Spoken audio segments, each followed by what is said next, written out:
All right. Well, thank you everyone for watching and attending here. My name is Brooks Burnett. This is the Remodeling Success Podcast. We are here today interviewing Jerry Martin from New Day Construction, and he is going to give us his insights on the industry. And so we're going to talk to him today. So, Jerry, why don't you go ahead and just start off and just share a little bit about your history, how you got started. Just give us the lay of the land of your business here. Wow. Actually, I come from, never swung a hammer, got paid for it. When I got in construction, I have a business background, so I've been fortunate to own several businesses throughout the years. So we're in the mid 30s, which is crazy. Mostly retail businesses, but every business it was mostly in the fitness industry, and each business I've had, I did the build out, flipped a few houses through that time. So when it come to, we sold the fitness businesses probably about 4 years ago, and I was looking for something to do. Didn't know what I was going to do, so I looked at construction, looked at the business model there, and you know, dove into that. My strong points are marketing. I do a lot of videos and stuff like that. So I look at businesses. If you can attract the right people, if you can attract customers, then most any business model will work. But I enjoy doing construction. I enjoy uh, taking old things and making them new again. So we do reconstruction surgery, reconstruction surgery, bathrooms, surgery. Let me say that right. Surgery. So, yeah, we call it surgery sometimes because, but yeah. So I started this business roughly right when the pandemic started. Started with two guys. We're a Christian-based business, so I lay a lot of our growth, success, in God's hands. I think He used me going through that process, and started with two guys, like I said, 3.5 years ago. Last year we touched right at $5 million, which is crazy. Got an amazing team of people, salespeople, project managers, great guys that I feel just blessed to have those people. So it's definitely been a roller coaster ride. It's been hard. A lot of people don't understand owning your own business and running a construction business. If you want to grow, you've got to work. And it's not just working in the field. It's not just swinging a hammer. You've got to work on growing your business. And that's where most I see a lot of contractors fail. They're afraid to make that jump into having somebody take their place and in the field and growing their business. I didn't have a choice. I come at it as I had to have the people. I knew how to sell. I knew how to get business, but I needed the people. So, if you can transition from, actually doing the work and spending more time with your customers, spending more time, getting leads, stuff like that, your business start to grow. But that's pretty much, your small remodelers, that's pretty much where they stay. They can't cross that. And then running into people like Brooks to help marketing and stuff like that will help too. So that's a little bit in a nutshell. Yeah, well, that's great. I mean, 4 years is really impressive. Like most remodelers that I talk to in the industry have been doing it for years and years, or they started off as a project manager and then kind of worked their way up, or at least, they moved and started their own contracting business. So, just starting from scratch 4 years ago, especially at the start of the pandemic, is really impressive.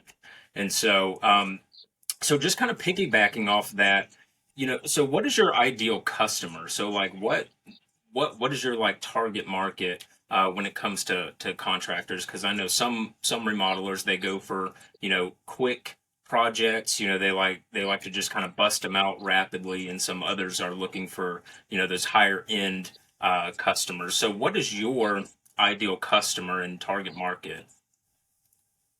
Well, it's changed. When I started, I honestly took on most every job I put my hands on. I knew that if I turned out enough work, turned enough before and afters, that'll gain momentum going in. So I was taking fence job. I was taking small jobs that we don't take now. But I would say, don't turn down any business. I remember I had an assistant back then, and she said, you keep taking jobs. We don't have the people to do them. I said, well, I can't slow momentum. I can't say no. If I say no, it's going to slow that momentum, and I can't do that. And so just moving forward, and taking on it, whatever I can do just to grow the business. Now we're at a point to where we can start being a little more choosy, or picky of who we want to do business with. So I would say my target market right now is kind of I wouldn't say high end bathroom kitchen remodels. I love bathroom remodels more than anything. Um, Typically, our bathroom remodels are hitting master bathroom models hitting 20,000 to 25,000. We would like to be up to 30, 35,000. So that's going to take a little time for us to direct our marketing in that area.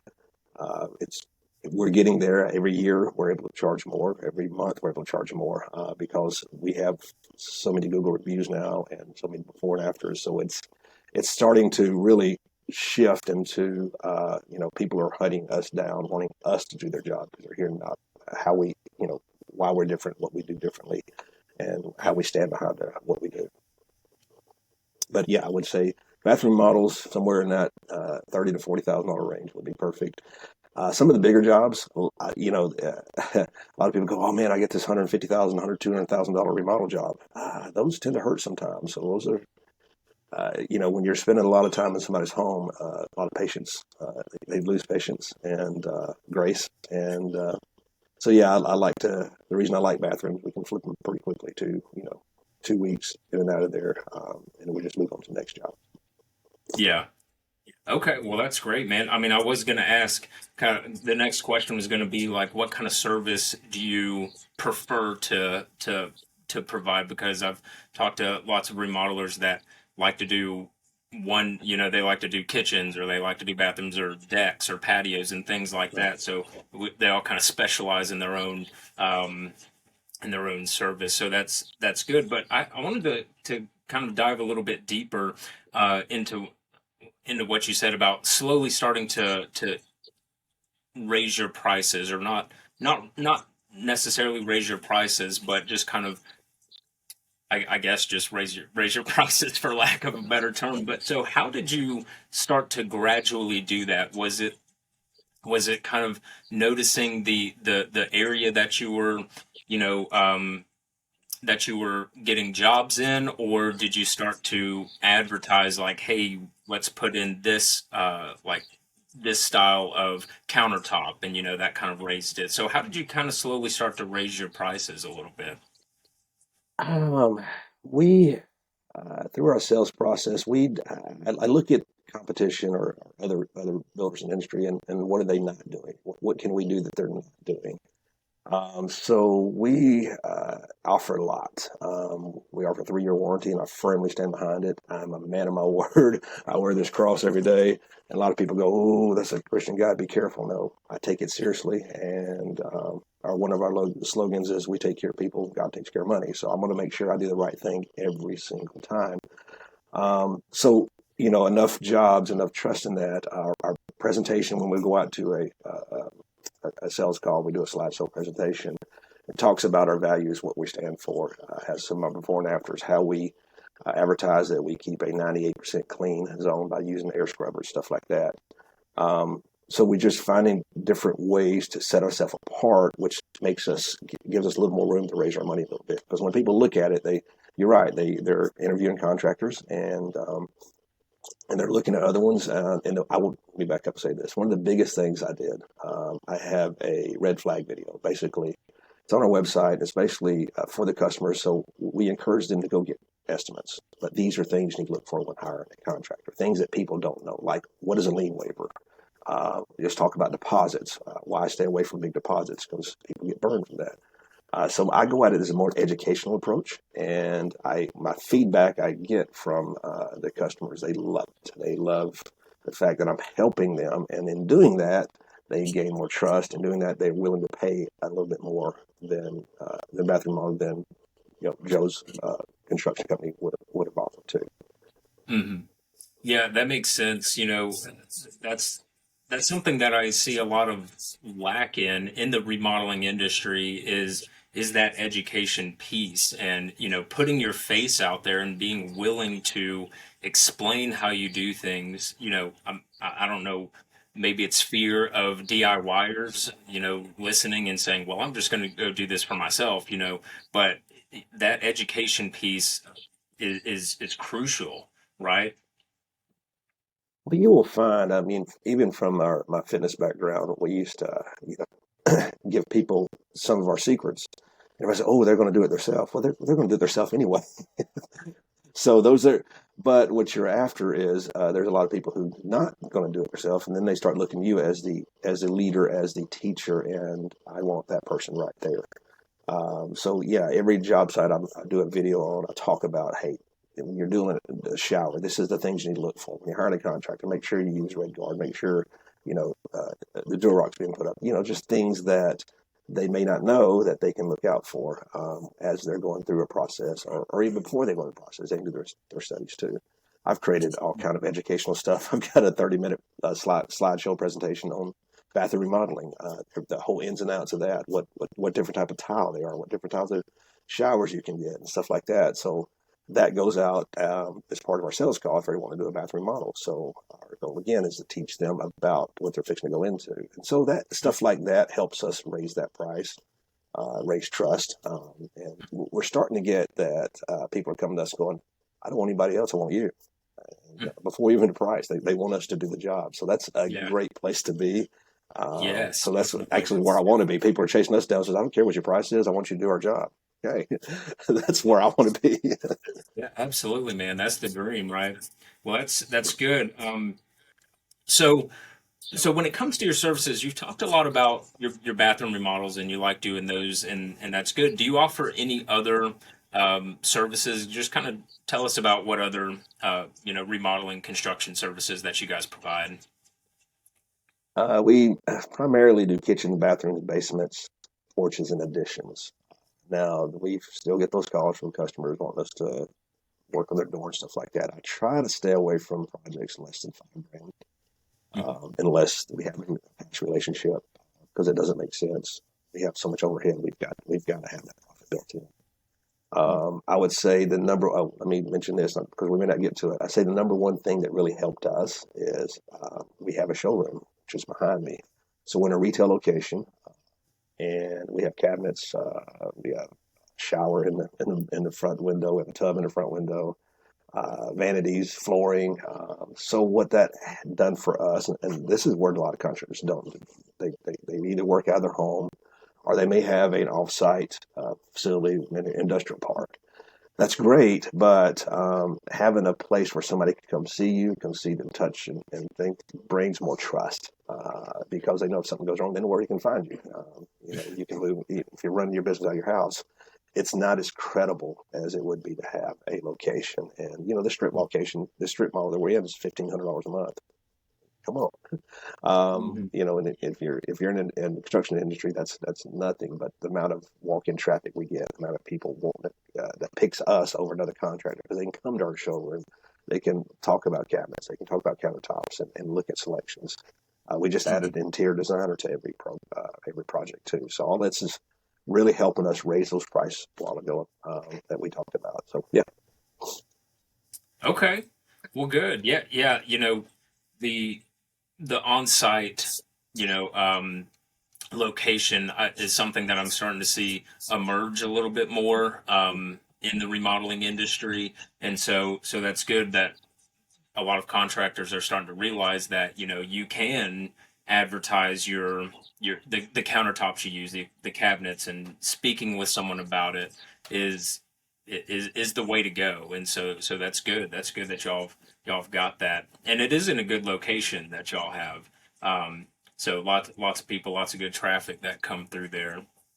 So, are there any emerging services that you have seen that maybe so something like an outdoor kitchen or anything new that you're noticing within the industry, or do you like to just keep it kind of bare bones with what works?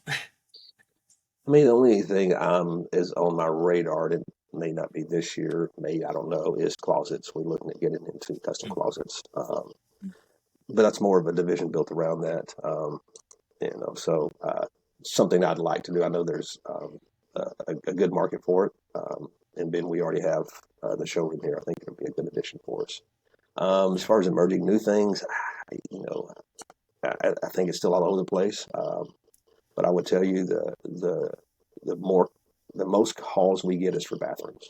We do more bathrooms than anything, and it's not just us. I feel like that a lot of people in the industry are looking at the bathrooms. They want their bathrooms redone. It's a hot button, and then from there their kitchen, of course. Mm. Um, so yeah, if you're looking to get into something, bathrooms is a good place to because there's a tremendous amount. Now, a lot of contractors start with decks and porches, stuff like that, which is fine.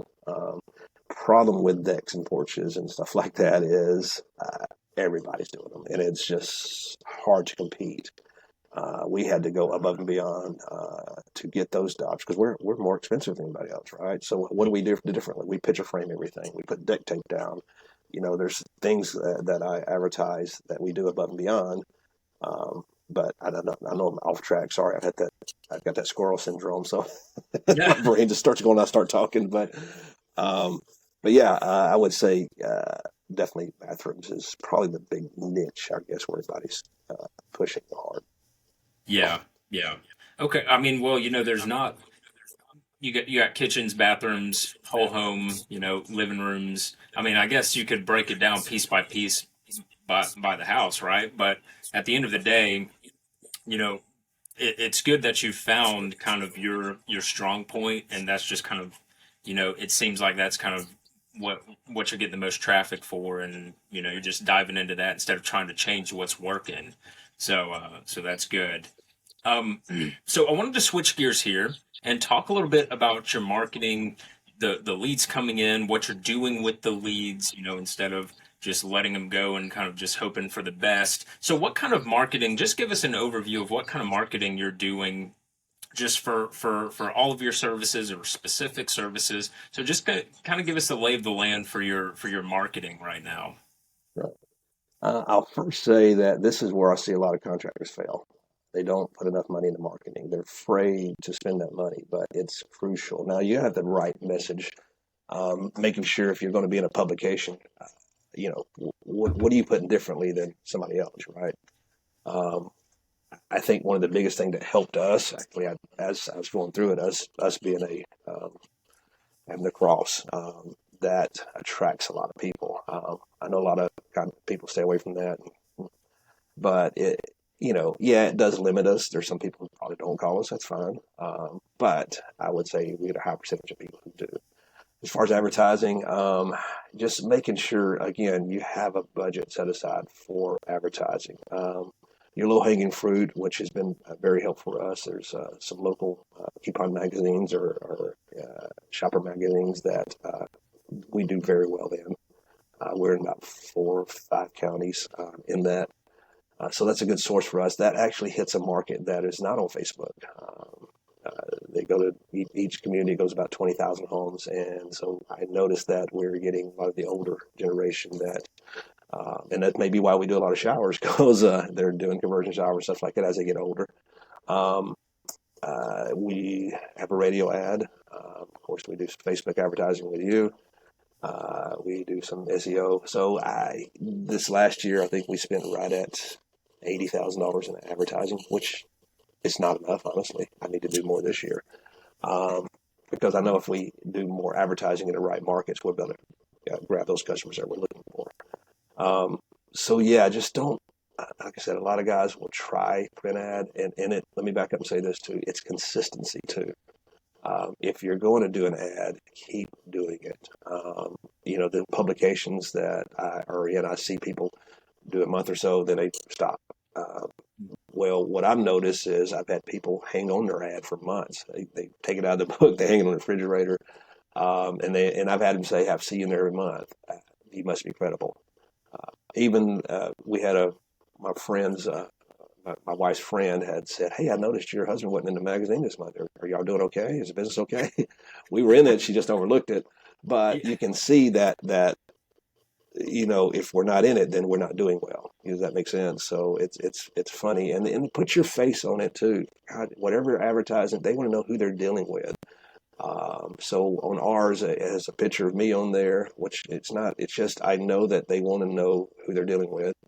And then I also have a QR code in every ad that leads straight to a video that talks with me talking about who we are, what we're about, some are before and Mm. after, stuff like that. So I'm trying to break those barriers down to where They get to know me before they get to know me, and get to know our company before they actually call us. So that would be my kind of, as far as advertising. Yeah, Yeah. videos, videos, videos, and not just videos of showing off your work. That's all fine and dandy. That's great.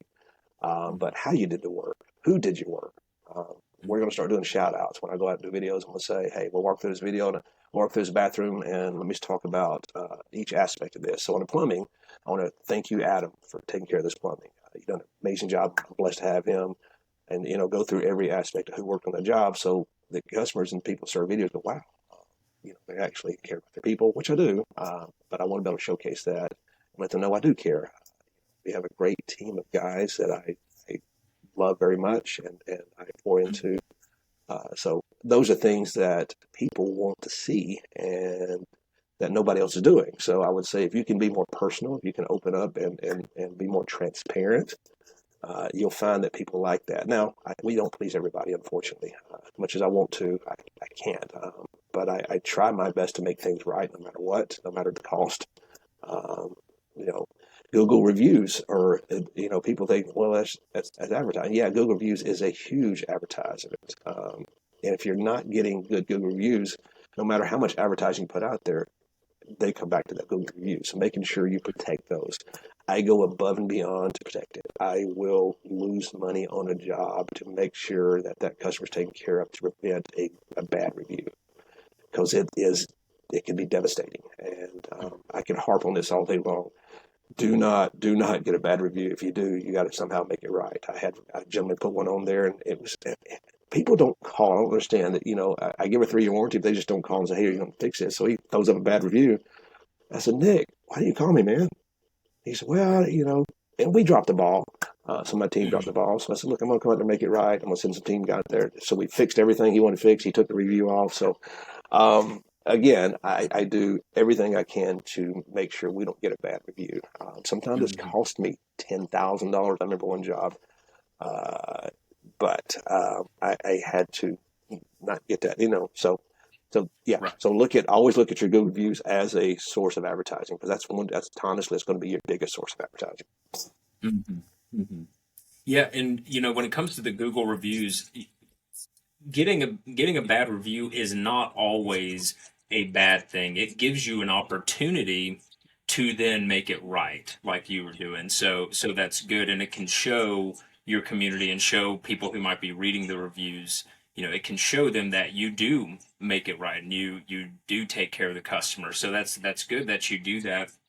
Um, and I wanted to kind of talk a little bit about that authority building that you're doing with constantly being at the top of mind with your customers, being in the publications on a regular basis and staying consistent with that. Remodeling is not it's not a quick purchase, right? It's not buying a $20 t-shirt off of Amazon, right? It can sometimes be lingering in the back of people's minds for years, right? And so staying consistent like that is great, and it's awesome that you guys are doing that. And I think it's definitely a part of the very fast growth that you guys have had. So that's great. Are there any other points about marketing? So when you get leads that come in, you got a lot of different funnels that you guys have, doing things online, got search engine optimization, you got print ads, billboards, radio ads, and you've got a lot of different things going on. So how do you qualify the leads that are coming in? Because, someone might call in and say, hey, I want you to, build me a shed out in my backyard, or something like that. So how do you qualify the leads coming in and find that right exact um, Uh, lead that you right. want? That's a hard one. That's one we try to tackle on every day. So I've got plans. What one thing I'm looking at doing is I haven't done it yet, but time time soon. On our website, I'm going to put in small videos about. Let's talk about a bathroom model and what the cost is, the average cost, the average cost of the kitchen model. And then when people call in, Not only are we going to direct the website, maybe we'll send them a link to that. Hey, here's a little bit of information about a bathroom model. Please watch it. And the Mhm. hope is that they hear the pricing and they'll go, well, that's kind of out of my budget, or that sounds right. So it's hard right now. What we're doing, I have a full time salesperson, so when the calls come in, um, they get put on the schedule, and I'll call before he goes out and just try to qualify, just figure out what they're doing, and over the phone, I'll say, an average bathroom model based on a master bathroom model is going to be from here to here, just to see how they're going to react. So it's very hard. It's a hard conversation to have. It's I've got a business coach that we hired that's going to help us navigate through that because he's worked for some other construction companies about that. Um, we met another construction company that were actually charging for leads, but then they got away from it, or charging for estimates. Uh, so it's hard. That's a hard one. But one thing I'm going to help that I think is going to help a lot is feeding through those videos. That way they can understand, where we're at as far as if you call us, this is where we're going to be at in your bathroom model, and this is why we're at this price. So hopefully that'll help qualify some of the people and make it more understanding about who they're, if they want to do business with us, because there's some people out there who just want it cheap, cheap, cheap, cheap, cheap. um, and that usually costs them more at the end, but it's hard to convince them with that. So hope that helped. But yeah, it's kind of a struggle we're dealing with right now. So it's a hard one. Yeah, and from the many conversations I've had with remodelers across the country, it's I always hear different strategies. Some just like to rely on just good phone call, and just good conversations to kind of get it out of the prospect, and some people do have that, down payment, or some call it a design fee, kind of just that upfront like investment of, $2,000 to $5,000, and they kind of use that as a, how do you feel about that? I haven't had to do. I hear it a lot, and maybe I'm just different in that aspect. One thing that we do advertise, we don't take deposits, except for special order items. It just that there's no need. A lot of people look at it and go, "Well, they got to put skin in the game." I haven't. Gosh, probably would say over the last 4 years, we last year we did 250 jobs. I would say yearly on average we do 200 jobs a year. So what's 1,000 jobs out of that? Maybe five people who maybe stuck me with something, and I handled them in court. Hmm. So, I think it's if they know who they're dealing with. We haven't had many issues at all with people not paying us. Just haven't.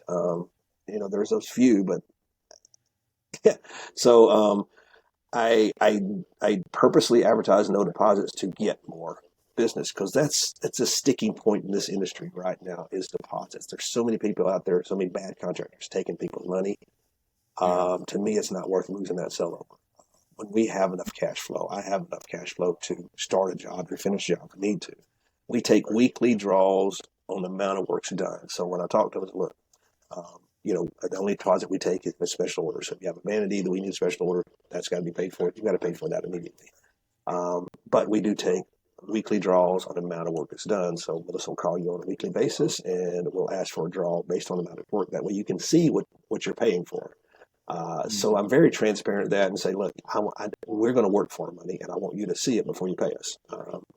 And so that helps us in a couple of ways. One, it helps break down those walls, and two, it helps us with our cash flow because now I got weekly cash flow, weekly calls. We send out to get weekly draws every single week, and typically we're running.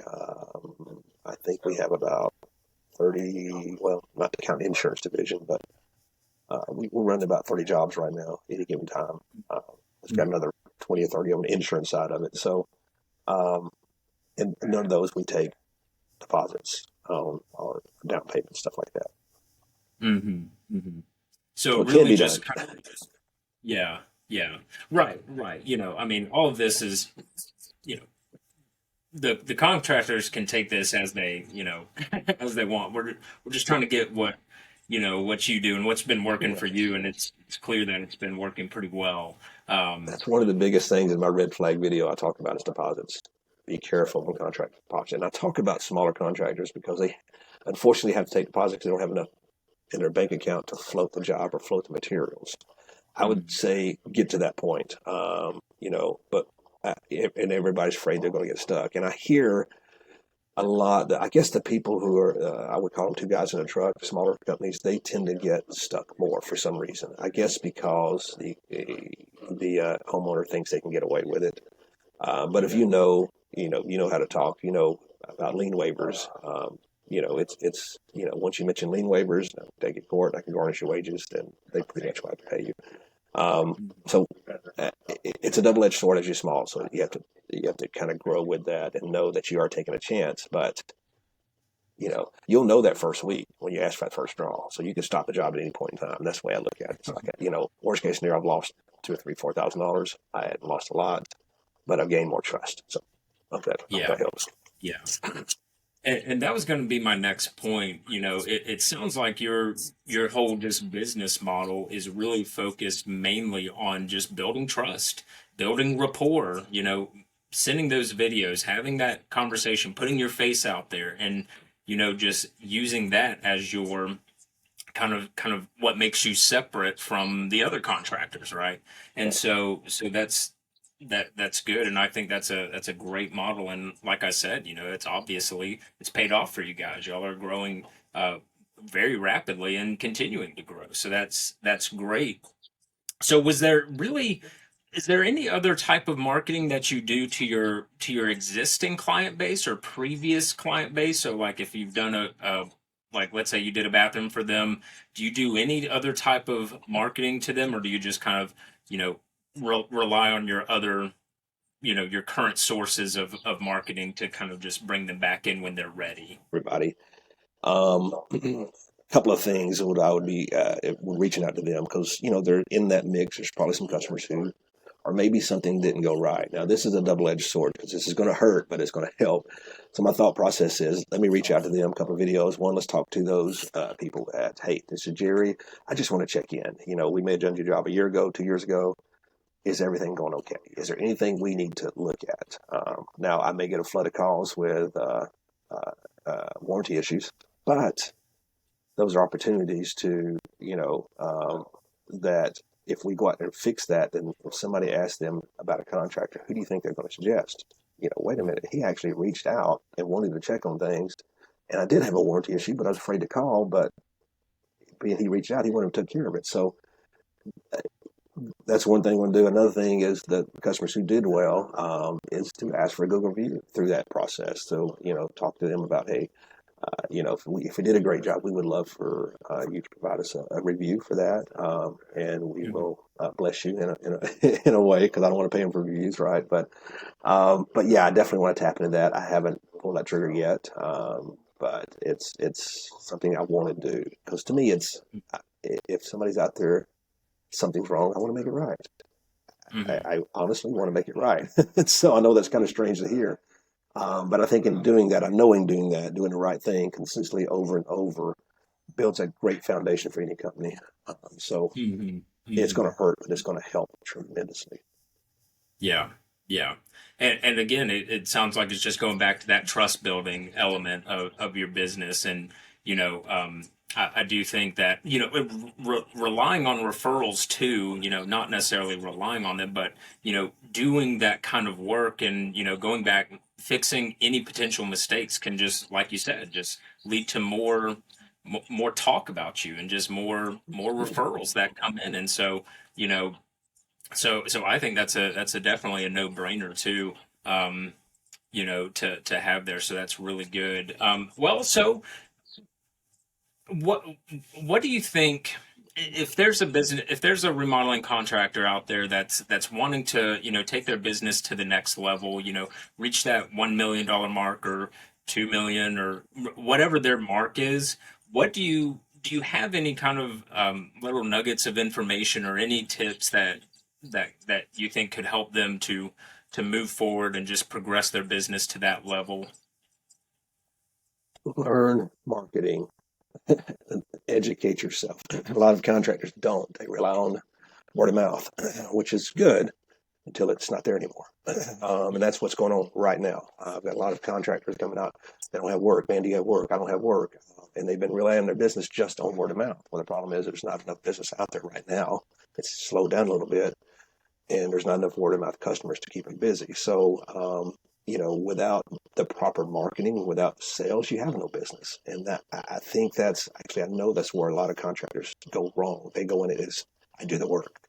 Well, that's great, you do the work, but if you can do the work great all day long, but if you don't have the proper marketing, you have no way to get clients, then, and you don't have the knowledge to do that, then you need to learn it. And there's so much information on YouTube. There's people like you that can help with that. If you don't have time, which is hard because we're working all the time, um, then but you've got to learn it. Even if you hire somebody, you need to learn it so you know if they're doing their job right. Because I promise you, I've been through so many different Facebook people and stuff and ads and lost money because they didn't do it right. And so I had to learn so I knew what to look for. So my number one thing is get out of your business. The quicker you can replace you, it's going to hurt. You're not going to make as much money.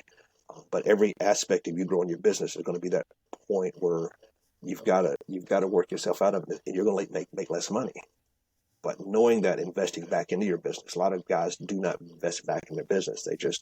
They're turning the whole time. So and then they're doing this hamster wheel, just run their business, and then they don't have time to grow anything.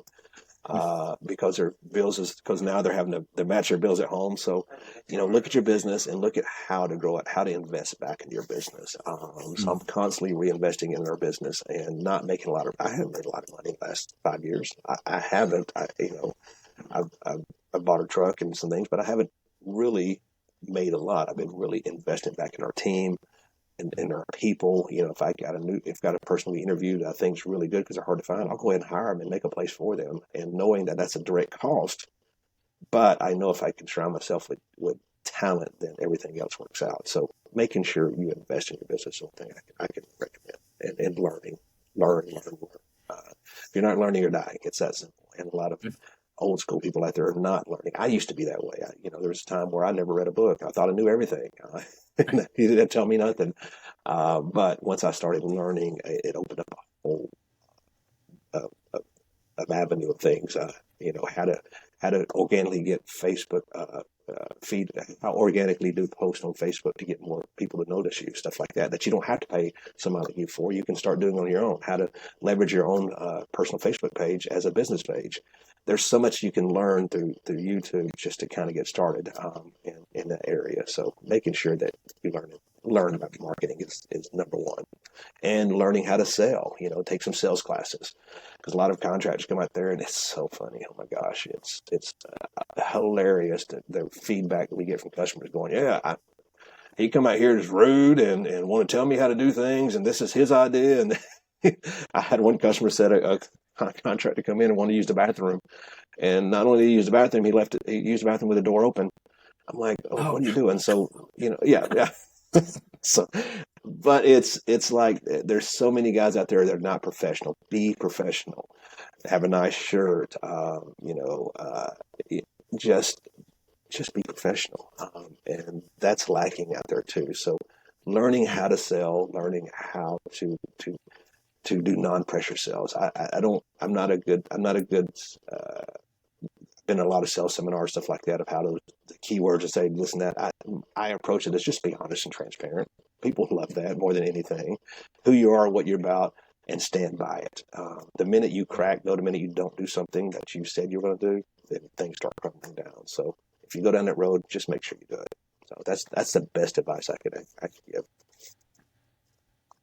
yeah, that's great, man. That's great. Some great insights there. Um, again, kind of going off that, like with I am noticing that a lot of remodelers are having to learn how to sell, like used to when the housing market's good, and calls just are flooding in, they can kind of, maybe be rude or, maybe not give as much information and they might still get the job, right? But now starting to slow down a little bit where you can see the separation happening between businesses like yours and other, remodelers who might not take things as seriously and things like that. So I think that's some great points there. Anything else that you'd like to share with us today?